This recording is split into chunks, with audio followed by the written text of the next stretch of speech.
ಅತ್ತೆ. ನಂದ ಇಲ್ಲಪ್ಪ, ನನಗೇನಾದ್ರೂ ಲೆಟರ್ ಬರೆದ್ರೆ ಬಾರಿಸ್ಬಿಡ್ತೀನಿ ಅಷ್ಟೇ.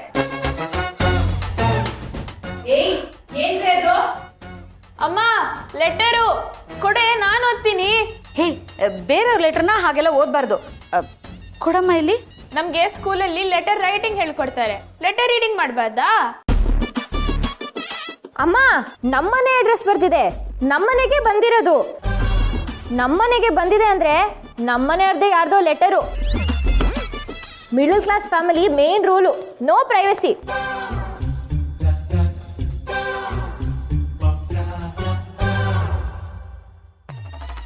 ಪ್ರೀತಿಯಿಂದ ಪ್ರೀತಿಗೋಸ್ಕರ ಪ್ರೀತಿಗಾಗಿ ಈ ನಿಮ್ಮ ಪ್ರೇಮಯೋಗಿ. ಇವನ್ ಯಾರೋ ಕಮಂಗಿ. ಏಯ್, ದೊಡ್ಡವ್ರಿಗೆ ಹಾಗೆಲ್ಲ ಅಂತಾರೇನೆ? ನಿಮ್ಗೆ ಗೊತ್ತು ಅತ್ತೆ ಇವ್ರು ದೊಡ್ಡವರು ಅಂತ? ಅಂದ್ರೆ ಅವ್ರಷ್ಟು ಚೆನ್ನಾಗಿ ಬರ್ದಿದಾರಲ್ಲ, ಅದ್ರಲ್ಲಿ ಗೊತ್ತಾಗಲ್ವಾ? ಆ ಥರ ಎಲ್ಲ ಸಣ್ಣ ಹುಡುಗರು ಬರೀತಾರ? ಇನ್ನೂ ಇದೆ ತಡಿಯತ್ತೆ. ಈ ಹೃದಯ ಮಿಡಿದಿದೆ ನಿಮಗಾಗಿ, ಕೇಳುತ್ತಿಲ್ಲವೇ ಮೋಹನಾಂಗ್. ದೇವ್ರೆ, ಮೊದಲು ಆ ಲೆಟರ್ ಕಿತ್ಕೊಳ್ರಿ ಅವಳ ಹತ್ರ. ಕೊಡೇಲಿ. ಹೇ, ನೀವಿಬ್ರು ಒಳಗೆ ಹೋಗಿ. ಓಹೋ, ನಾವ್ ಹೋಗಲ್ಲ, ನಮಗೂ ವಿಷಯ ಗೊತ್ತಾಗ್ಬೇಕು. ಬೆಳಿಗ್ಗೆ ನಾನು ಕಾಫಿ ಕುಡಿಯುವಾಗ ನಿಮ್ಮ ನೆನಪಾಗುತ್ತೆ. ಯಾಕಂದ್ರೆ ಕಾಫಿ ನಿಮ್ಮಷ್ಟೇ ಸ್ವೀಟ್ ಆಗಿರುತ್ತೆ. ಬ್ರೇಕ್ಫಾಸ್ಟ್ ಅಲ್ಲೂ ನಿಮ್ಮದೇ ನೆನಪು, ಯಾಕಂದ್ರೆ ಅದು ನಿಮ್ಮಷ್ಟೇ ಹಾಟು. ಮಧ್ಯಾಹ್ನದ ಊಟ ಸೇಮ್ ನಿಮ್ಮ ಥರಾನೇ ಸಿಕ್ಕಾಬಟ್ಟೆ ಟೇಸ್ಟು.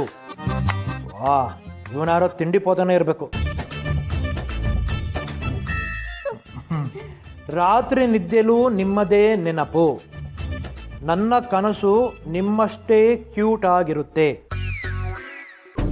ಸದಾ ನಿಮಗಾಗಿ ಬಡಿದುಕೊಳ್ಳುವ ಈ ಹಾರ್ಟಿನ ಮಾತು ಕೇಳು ಸ್ವಲ್ಪ ಸ್ವೀಟು. ಓಹೋ, ಈಗ ನಿದ್ದೆ ರಾಮ. ತಿನ್ನೋದು ಮಲಗೋದು, ತಿನ್ನೋದು ಮಲಗೋದು, ಅಷ್ಟೇ ಕೆಲಸ ಅಂತ ಕಾಣ್ತೀವಿ ಅವನಿಗೆ. ಕನಸಲು ನೀನೆ, ಮನಸಲು ನೀನೆ, ಕನಸಲು ನೀನೆ, ಮನಸಲು ನೀನೆ, ನನ್ನಾಣೆ ನಿನ್ನಾಣೆ, ಒಲಿದ ನಿನ್ನ ಬಿಡೇನೋ ಚಿನ್ನ.